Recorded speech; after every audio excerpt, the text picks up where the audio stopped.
এই ভিয়েতনামি 12 মাসি পিঙ্ক কাঁঠালের গাছটা যখন আমি ঢাকার হর্টিকালচার সেন্টার থেকে ছোট্ট একটা চারা নিয়ে এসে আপনাদের সাথে শেয়ার করেছিলাম, সেই ছোট চারাটা এখন কত বড় হয়ে গেছে মাশাআল্লাহ। অনেক ডালপালাও হয়েছে, মুচি আসে, যদিও ফল পাইনি এখনও।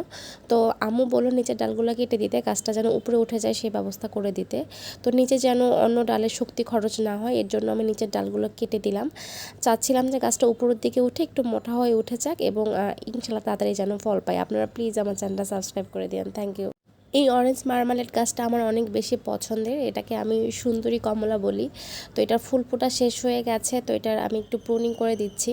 তো হুট করে মনে হলো এটার আমি চারা কেন করি না, অনেক দিন থেকে চারা করা হয় না।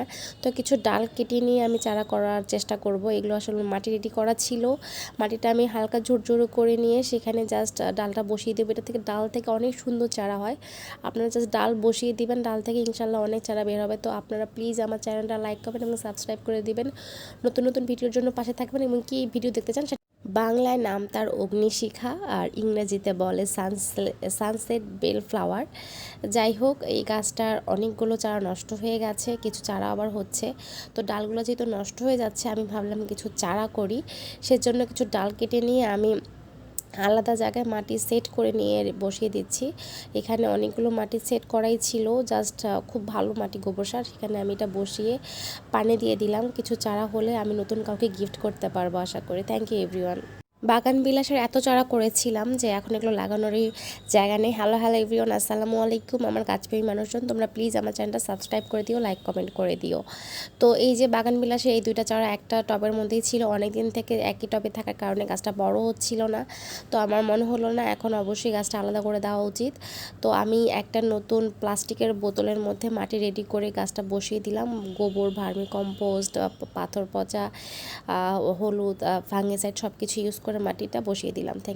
এই গ্রিন লিফ গাছটা কিন্তু মাটিতে খুব একটা ভালো হয় না। এটা হচ্ছে কোকোপিট দিয়ে বসিয়ে দিলে সব থেকে ভালো হয়। আপনি বিভিন্ন নার্সারিতে দেখবেন অর্কিডের মধ্যেও এরা সেট করে বসায় দেয়। তো আমার আসলে ওইভাবেও বসানো হয়েছে, এগুলো আবার মাটিতে বসিয়ে দিয়েছিলাম। তো আজকে ভাবলাম কিছু চারা আলাদা করি, তো ওইভাবে আমি কাটিং করে নিলাম। করে নিয়ে ওয়ান টাইম গ্লাসে কোকোপিট সহই মাটিতে বসিয়ে দিলাম, দেখি কেমন হয় এক্সপেরিমেন্টটা। তো হ্যালো হ্যালো এভরিওয়ান, প্লিজ তোমরা চ্যানেলটা সাবস্ক্রাইব করে দিও। গাছ আছে, গাছে প্রচুর ফলও হয়, কিন্তু ফলগুলো খাওয়া হয় না, ফল খেতে হলে কিনে খেতে হয়। তো হ্যালো হ্যালো এভরিওয়ান, আসসালামু আলাইকুম। তোমরা আমার চ্যানেলটা সাবস্ক্রাইব করে দিও। আমাদের এই জাম্বুরা গাছটায় প্রচুর জাম্বুরা ধরে, কিন্তু পুকুর পাড়ে হয়, গাছের ফল আমরা খেতে পাই না, সব ফল পুকুরেই পড়ে যায়, আমাদের কিনে খেতে হয়, পাড়ারও কোনো সুযোগই পাই না আমরা।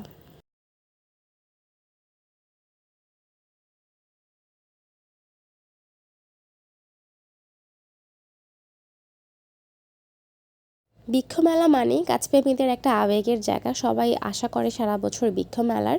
আমিও আশায় থাকি, তবে বৃক্ষ মেলায় তুলনামূলকভাবে গাছের দামটা বেশি থাকে, যদিও এটা হওয়ার কথা নয়। তো আমাদের লালমনিরহাটের বৃক্ষ মেলায় গিয়েছিলাম, যে দেখি গাছের দাম অনেক বেশি।